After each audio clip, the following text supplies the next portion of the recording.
Donald Trump is now the 47th president of the United States. Today, he is promising shock and awe.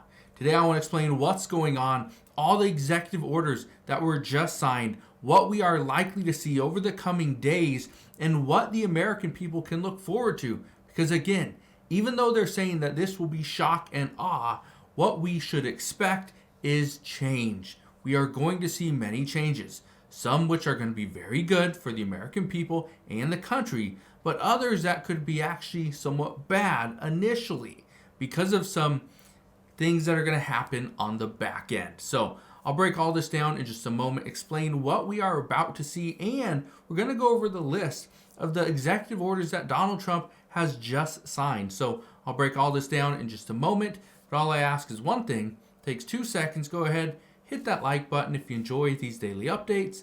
And now, let's begin.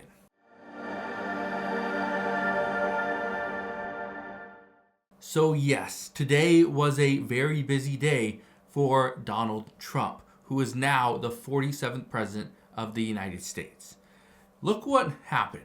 So right here it says, full list of Donald Trump's executive orders signed on Inauguration Day. That is today. Now I want to go over some of these, okay? So look at this right here. It says, Trump signed his first few executive orders before the inaugural luncheon Monday afternoon. The orders appointed dozens of cabinet-level officials and acting officials across the government, pending Senate confirmation of Trump's cabinet nominees.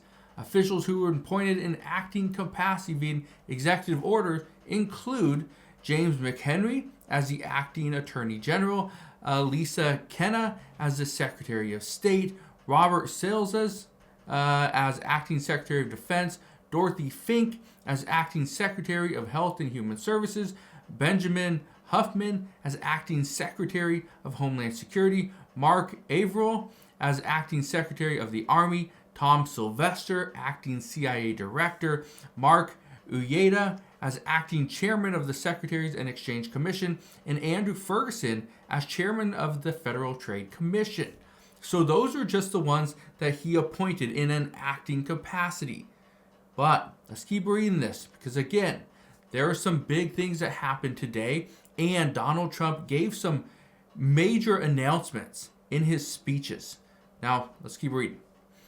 It says, Trump signed the executive actions at a presidential signing desk that was set up on stage at the arena before his arrival. The actions he signed included the rescission of the 78 Biden-era executive orders, actions, and memoranda, the regulatory freeze preventing bureaucrats from issuing any more regulations until we have full control of the government, a freeze on all federal hiring except in the military and a number of other excluded categories, a requirement that federal workers return to full-time in-person work.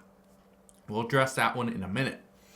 Directing agencies to address America's cost of living crisis. This is a big one. What we're trying to figure out is how can we make the U.S. more affordable. Also withdrawing from the Paris Climate Accord and informing the United Nations the U.S. withdrawal from the landmark climate treaty. A directive to the federal government ordering the restoration of freedom of speech and preventing government censorship and free speech going forward. A little bit of this has to do with TikTok. Says the directive of the federal government ending the weaponization of government against the political adversaries of the previous administration. Okay, there will be several more after this, okay? This is just the beginning because we know there's so much more, like this one, immigration. It says immigration, Trump's signature issue, will be the focal point of several executive orders. He promised mass deportation starting the first day of his administration, though these efforts are likely to draw swift legal challenges. This is the issue. Donald Trump is about to see many legal challenges because of what he's going to face, because of the executive orders that he's about to take. But with that said, the hardest part about this is trying to figure out a way to make things, get things back to normal. As of right now, experts believe that there's no going back to where we once were, but there should be a happy medium between where we are now versus where we were. So trying to find that happy medium should be the goal. It says right here, but there are numerous orders he could sign to tighten the border that were in effect during his first term, like reinstating the Remain in Mexico policy, which required asylum seekers to stay in Mexico while the cases go through courts in the U.S. This is a big one. According to reports, there's over 7 million people that are in the queue waiting for an appointment with a judge to be granted asylum. 7 million people. That's massive. That number is huge. It's shocking. Okay? That's a shocking number. So that right there, just on immigration alone, that's going to be a big one. President Trump is going to have his hands full with that one, but again, it's just the beginning. Then he wants to tackle TikTok, tariffs, drilling, and also gender.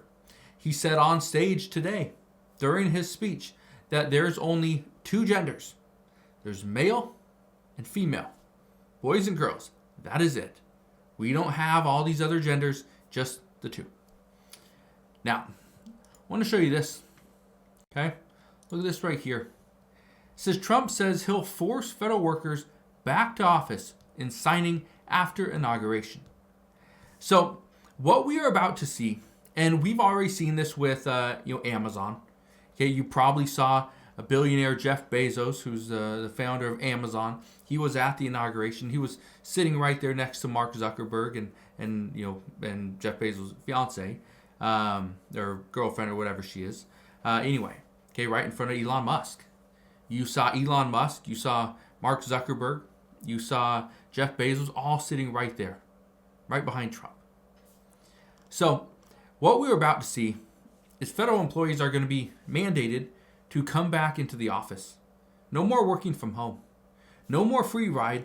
You're not going to be able to say that, yep, you're working 5 days a week if you are not actually in the office. Now, we don't know exactly what this is going to look like. We don't know if President Trump is going to require every single federal employee to come back and work in the office 5 days a week. We don't know that. We don't know if it's going to be 2, 3, 4 days, 5 days a week. We don't know if it's going to be an hour requirement that during this time and this time you have to be in the office. We don't know that yet. But those are things that we're going to find out very soon. Again, this is day 1. This is just the beginning. This is why some say we are about to see more. And what we see in the very near future is going to be shocking. Let me show you this. It says shock and awe. Trump plans 100 immediate executive actions. Here's what could be coming. There's going to be a lot more coming. Okay. One of the things that he is going to do, I'll show you right here, reinstating Title 42. It says on the immigration front, Trump has talked about a series of orders he would issue on day 1 to seal the U.S.-Mexico border. It says that includes executive action to revive Title 42 authority to quickly expel asylum seekers at the U.S.-Mexico border. So they aren't going to just be able to hang around, jump into the U.S., right? Bounce between city and city, wait for an appointment. No. Okay? That's not going to happen. Here's another one. Mass deportations. It says to carry out his sweeping plans, Trump has suggested he would expand the authority of immigration agents and use the U.S. military. The expected moves have already generated pushback from Democrats. Like I said, the legal challenges on the immigration front is going to be huge. Donald Trump is going to go up against Democrats. They're going to push back every single step. Okay? But in the end, according to experts, there is going to be some deportation. As far as mass deportation, that we don't know. That we just don't know at this time. So all I can tell you is just be ready. Because when John Barrasso, okay, Republican, said that we are going to see shock and awe, well, he means it. Right here.